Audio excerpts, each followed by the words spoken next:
Hello everyone, নতুন একটা দিনে আর আমার নতুন একটি ব্লগে তোমাদের অনেক অনেক স্বাগত জানাই। প্রতিদিনের মতো আজকেও দেখি বেশ মেঘলা আকাশই ছিল। এরপর সব মেলে দিয়ে এসে দেখি ও রেডি হয়ে কাজের জন্য বেরিয়ে গেল, কিন্তু ফোনটা ভুলে গেছিল।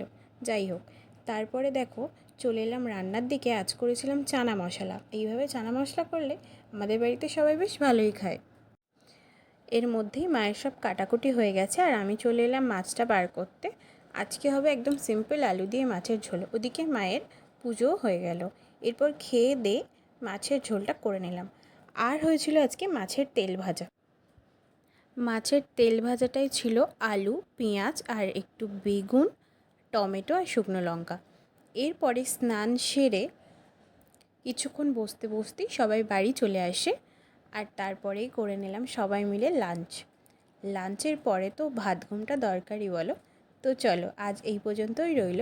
নেক্সট কোনো ভিডিওতে আবার দেখা হবে। বাই।